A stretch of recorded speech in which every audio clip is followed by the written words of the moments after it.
Welcome back to the video. Now, this is video number 2, so if you missed number 1, you missed a lot of topics that you need to hear and discuss before we get to this video. So, before we get started, I hope you guys like everything we've done so far. I'm Robert Creates, and let's get to the video of liquidity. Don't forget to like, subscribe, and share so everyone can beat the algorithm together.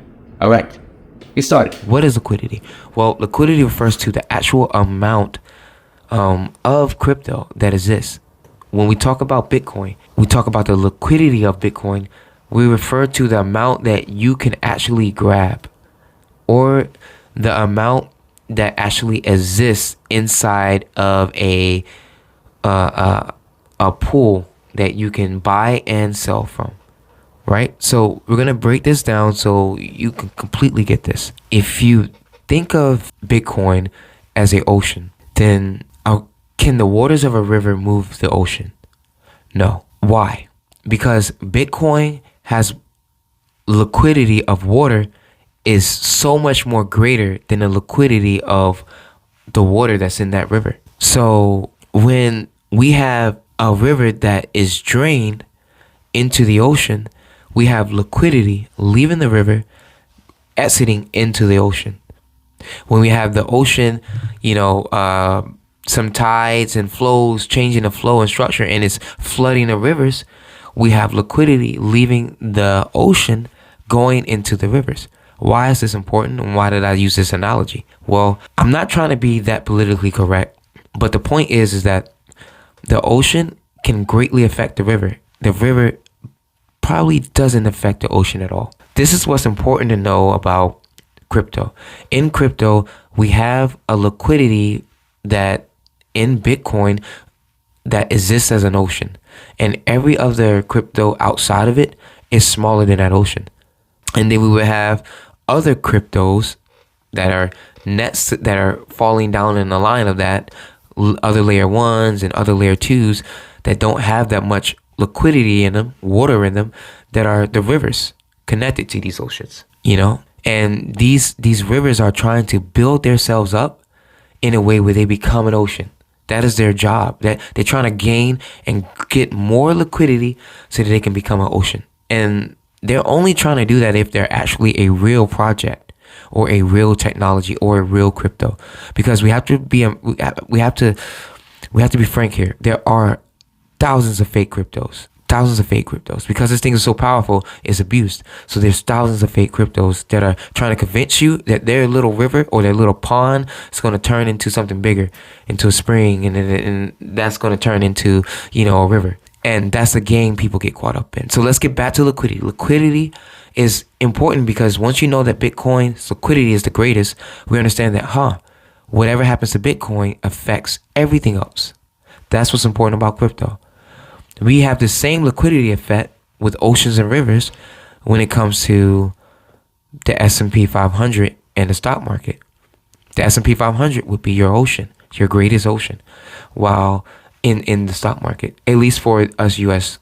Citizens, right? And that's because it has 500 companies bundled into one. That is a lot of liquidity it can consider, right? That's huge. That's 500 companies in one ocean. And then you have other indexes that maybe have 20, 50, right? 10, 3. Then you have the singular stocks that are just these tiny little ponds trying to become bigger, right? So that is the game in our capital structure, right? For US, that is the game. The stock market runs that way, and our grocery stores run this way, right? Liquidity is everything. If you run out of strawberries, you have to raise the price on the little bit of strawberries you have left. That's because the liquidity in the strawberries has gone down. And that could have happened because of storm you couldn't foreseen has ripped through your farm and tore your whole strawberry farm up. It's destroyed your soil too. And now you can't recoup. You won't recoup till next season.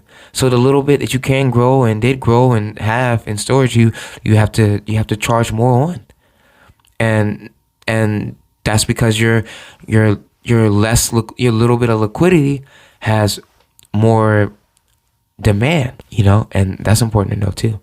So now that we've talked a little bit about liquidity, we're going to touch on it more in depth. I'm going to have specific tutorials about liquidity because it is that important where it needs its own video.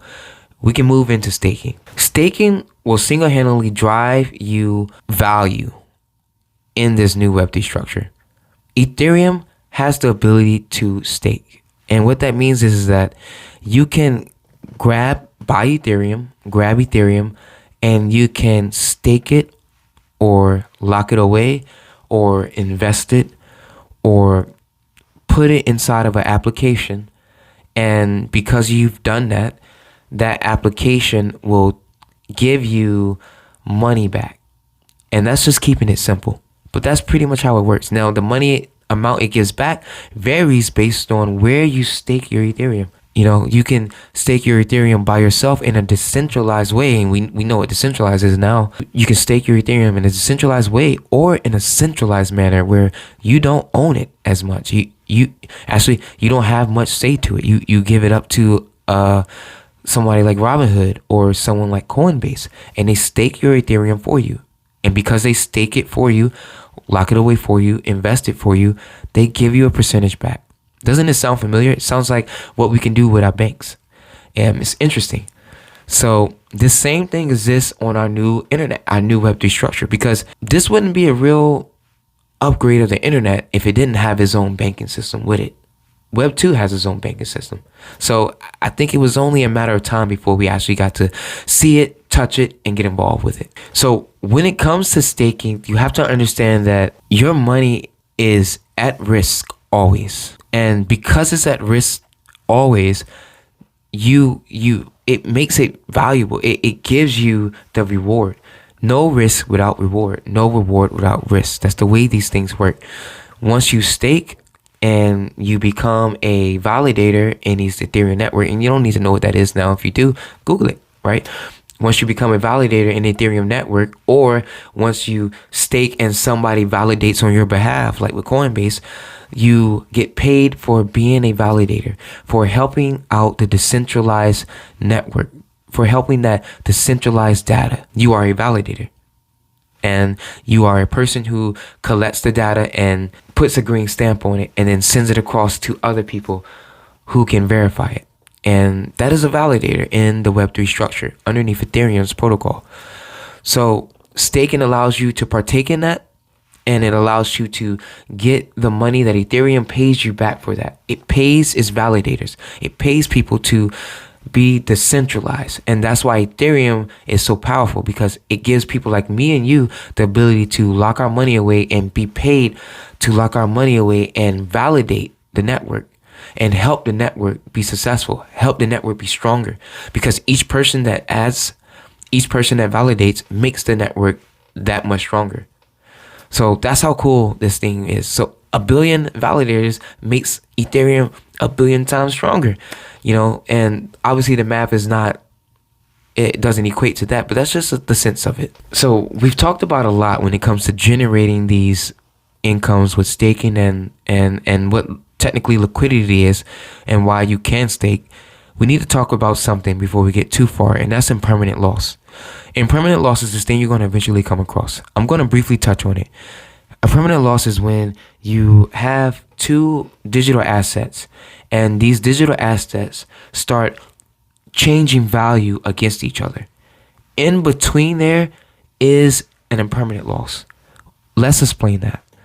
If I have gold and I have a dollar or dollars, when my gold and my dollar change value, there's an impermanent loss that happens. If the dollar comes down and gold goes up, the impermanent loss is what? Well, I have lost value in my dollars. You see how that works? So it's kind of crazy thinking about impermanent loss because it happens either way when you're holding both assets. So what is the point? This may seem crazy, but the point of impermanent loss is that you're supposed to do it with purpose. When you generate value in between there, they call that arbitraging or arbitrage. And what that is that's you lets you on purpose taking value or gaining value, right, from the movements of gold going up and dollar going down, or you gaining value from the movements of dollar going up and gold going. So if dollar goes up and gold goes down, you can arbitrage the middle, meaning you can take all your dollars and start buying gold, and that lifts the price of gold back up till the price of dollar comes even. Many people do this all across the globe in different kinds of formats. Some is through business structures, some is just through flipping gold watches, gold bars, all kinds of crap, right? That's why you can buy in gold. So impermanent loss is when you suffer that arbitrage and you didn't want it to go that way. If you wanted more gold and you wanted to sell your gold at its best value and the dollar went up and the gold went down, right? Well, you suffered extreme impermanent loss, right? Because now you're sitting in gold, but it's at its lowest value and the dollar has risen. So this thing exists in crypto. If I have Bitcoin and Ethereum, and Bitcoin and Ethereum paired to each other, and we're going to touch on these in individual videos, because just like liquidity, impermanent loss needs an individual video. Bitcoin and Ethereum touching on each other, or Bitcoin and Ethereum paired with each other, when Ethereum goes up and Bitcoin goes down, there's impermanent loss in between. There's people arbitraging to help bring that back level. That's what happens. If it goes the other way, Bitcoin goes up, Ethereum goes down. People will arbitrage the center, meaning they will sell their Bitcoin to buy Ethereum and bring Ethereum value back up while Bitcoin comes down. Supply and demand taking effect, right? And if you have Ethereum and Bitcoin goes up and your Ethereum goes down, you suffered impermanent loss because you're holding Bitcoin and you're holding Ethereum and you didn't move to the asset that was gaining the most value. Other way around. If it was Ethereum and it was Bitcoin and Ethereum was going up and Bitcoin was going down, if you don't move both your assets, because you have them both, if you don't move everything to Ethereum, you're suffering permanent loss. The more and more they separate, you're suffering impermanent loss. This is what's important about this. Look for my individual video for impermanent loss. It's going to be in-depth and cover everything we need to know as far as why we should or how we should use impermanent loss for our benefit. Now that we covered this, we covered the touchy subject of impermanent loss, we can talk about the protocol that allows all this stuff to happen on Ethereum in this decentralized manner, that is. And that's Uniswap. Specifically, Uniswap V1. And by Uniswap V1, I mean Uniswap version 1. You remember that tech upgrades, right? Well, Uniswap has 3 versions, and we're going to start with the first version. Uniswap first version allowed everybody in crypto to, let's just say, trade, or it allowed you to go from Bitcoin to Ethereum, or it allowed for you to go from Ethereum to a stable coin, something like the US dollar coin, USDC, right? It allowed for you to go from the USDC back into crypto and constantly move. So dollar into crypto, right? So Uniswap V1 had completely changed the game for Ethereum because it was an application that's developed on Ethereum inside of their network using Ethereum's protocols, Ethereum's technology, so to say. So when we say that Ethereum is a Google, you can go on to Google and you can go onto applications, you can go onto websites, you can go onto games. You can go onto Ethereum and you can go into this application called Uniswap, specifically the first version, and you can trade crypto. That's what's important about that. It allows to trade crypto decentralized. In that way we talked about, meaning decentralized, right? Meaning more secure, meaning your data is not transmitted to one central person and being held hostage by one central entity, being held hostage by Apple, being held hostage by Facebook or Meta, being held hostage by Google. The decentralized kills that. It allows each individual person to hold the data. Therefore, we're all responsible. So Uniswap takes full advantage of that and allows people to trade across this network using this decentralized format. Now, Uniswap has 2 more versions that is upgraded to that we'll talk about. And that version 2 doesn't just allow you to trade. It allows you to place this even liquidity that we just discussed. Now, what we mean is that you can take Bitcoin and Ethereum, go into Uniswap V2, and you can put them side by side with each other inside of Uniswap. Remember, Uniswap is a Web3 application, so you can buy crypto there, but then you can also store crypto there on this Web3 application. Now, when you buy Ethereum and you buy the same amount of dollar amount in Bitcoin, you can pair these two together, and then you can put them onto this V2 Uniswap structure. Why would you do that? Well, you do that because you are providing liquidity. Do you guys remember what we talked about with liquidity? Because you're providing water in the ocean, water in the rivers, and you're letting people swim in those waters, take water from those waters. You're letting people do all kinds of things in those waters, operate their internet in those waters, right? You're letting people operate completely in those waters. You can tax them. Or let's just make it simple. It costs them gas to operate in this water.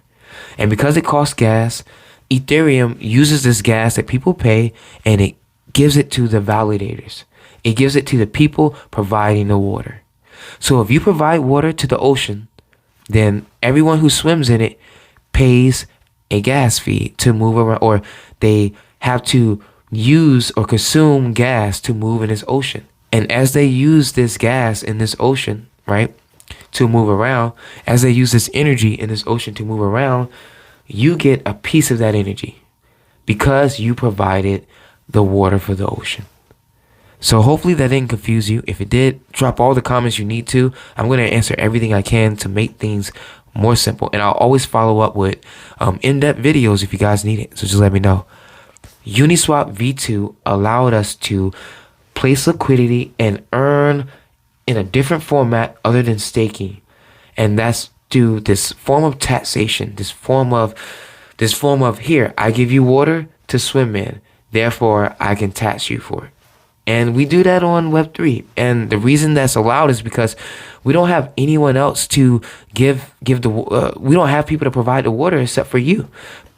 Personal people actually provide water. Not some random entity, some random government. It's actually people who say, hey, I want you to be able to buy Bitcoin. Here's my Bitcoin. You can buy mine. I won't need it for a few years. Here's my Ethereum. You can buy mine. I won't need it for a few years. And because they buy it and then they give it back to you later, you tax them for it. So that's simply what that V2 structure is in simple format, of course. Now, there's the structure where it's V3, and we won't go too deep into it because this is the basic video where we're not trying to cram too much information that we can't quite grasp, right?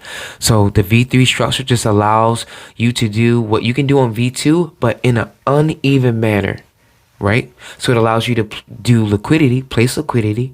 It allows you to give water. You know, if my pool is gold and dollars, if that's what my water is that's how you make my water, that's how you make my H2O. My H2O is the elements of the molecules of gold and, you know, hypothetically gold and dollars to make my water, right? The more gold and dollar I give, the more tax I can get for you moving in that pool, in that water. Now I can place that in an uneven rate on this new V3, meaning I can say, in this water, I want to make the mixture 2/3 gold and 1/3 dollar. That's what V3 allows. It allows you to go into crypto and say, I want to do 2/3 Bitcoin, 1/3 Ethereum. Now, there's reasons we do that. We won't get into it because it is complex and it's for our advanced video. So, moving forward, please do research with Uniswap V1, Uniswap V2, and Uniswap V3 and how they changed the game for Ethereum. Now, we've covered most of the basics, and I can't believe you actually made it this far. I'm impressed. Seriously, this is a lot of information, and I hope that you watch this video multiple times. I hope you share it, because it does take a lot to get to know this stuff the correct way, right? You have to drill it in, do repetition. Now, we have 2 more topics to cover, and the reason I thank you guys up until this point is because these topics are a little more fun, and that's NFTs and meme coins. So starting off with NFTs, NFTs have entered the crypto sphere, and they are cool. I'm an artist. I like to call myself a super artist because I'm powered by AI, right? But no, seriously, we're powered by AI, so we can just do incredible things now. So I'm going to be showing those things off, but some of the things we can do is create crazy NFTs that allow you to not just enjoy art, but actually trade commodities online in this cool format where it's secured and it pays the creator back. When I say pays the creator back, I mean, imagine creating a piece of work that gets sold and you get a piece of that, but then it's sold again and you get a piece of that, then it's sold again and you get a piece of that, and then you get a piece of that every time it's sold because it is your original art piece. Well, at this point, you wouldn't mind creating original pieces, one-off structures, and giving it to people now, and it would make creation so unique, so organic. Actually, it is making creation so unique and organic. And the people who are doing these copy and paste and creating these multiple instances, that'll die down, because we are understanding that NFTs are starting to be this kind of crazy cool structure that we can really use in the crypto sphere, in this Web3 sphere. And not to mention that people are locking their houses away in the form of NFTs. This is amazing. You can also invest and make passive income in the form of NFTs. NFTs are pretty amazing. And if you do a little bit of research or stick tight to this channel, I'm going to be showing you crazy NFTs that are dope, that are tight, and the ones that I approve, because I'm going to be real, I don't like them that much, but I do understand that there are forms of NFTs that have utility, and there are forms of NFTs that don't. As a creator, as someone providing you information, I want you to know that NFTs are good and they are bad, just like anything that's powerful for our world today. So you've heard of NFTs, and we have to get to the last thing, certainly the least, is meme coins. Meme coins, oh, the destruction of crypto, I tell you, because yes, they make people crazy amounts of money in no time, but they destroy people. Why? Well, if you can recall some of the information we've covered throughout this video, liquidity has a huge factor when it comes to meme coins. If you buy a meme coin, which is a random coin that's promised to do something, or a random protocol, a random app, or a app hyped up by art that's promising you to do something but doesn't fulfill this promise, then you're subject to buying a meme. And that meme's value, or the only value that meme has, is that promise that it once was held standard to. So really, you're inside of something that people are constantly probably going to take time to understand that they should leave and be like, wait, we are not getting what we were promised. So therefore, the networking effect would diminish. So meme coins are coins that have no networking effect, because networking effect is a driving utility even for things that don't make sense when it comes to the crypto world. So if people love your thing and it's great art and they want to invest in it and they think it's just the best art they've seen, well, that will drive networking effect. Will that networking effect last long? Will that networking effect last long? Who knows? But what we know is that it is a driving factor when it comes to meme coins. Now, meme coins, the problem with liquidity with meme coins is that when you do invest in that coin, will you have the liquidity to take proper profit to sell? Because that's the point of crypto. Remember, we talked about trading crypto. That's the point of it. No matter how many times you do it or how less you do it, once every 5 years, once every 10 years, you eventually trade. And when you trade, you're eventually liable to a tax event. And eventually you also have to make sure that when you trade out of something that there's enough water there, right? So if you want to pull your water away without the ocean drying up, you want to make sure there's enough standing water being given into the ocean by other people. And that's liquidity again. And that's liquidity again. That's us drilling liquidity in. And that's liquidity again. That's us drilling the liquidity, ocean to river analogy, drilling it in tight. Because if my meme coin has little waters, if it's a little pond, and we've made thousands and thousands of dollars on it, but the amount available for me to sell into, the amount of water available is only 500 worth, well, I can only get 500 worth when I sell. Isn't that interesting? And you want to ask yourself probably after that, well, how the heck do people add more liquidity? How do they add more water? And we've talked about that, and that's through a protocol like Uniswap, right? Where you go into the V1, V2, V3, and you add your liquidity into the Uniswap. You give people something to trade. So let that sink in, because that's why you get value in return by placing liquidity on protocols like Uniswap. And when you trade a meme coin and there's no liquidity for you to trade, well, whether you've lost profit or gained profit, will you be able to sell? Will you be able to buy? This goes for buying too. If something is going crazy and you heard the hype and no one's offering it up on a protocol like Uniswap to give it to you, for you to be able to buy it, you can't buy it. If there's no strawberries on the farm, then there's no strawberries probably on the shelves. Then there's no strawberries for you to buy, right? It's important to know that meme coins could be the death of you if you choose the wrong thing.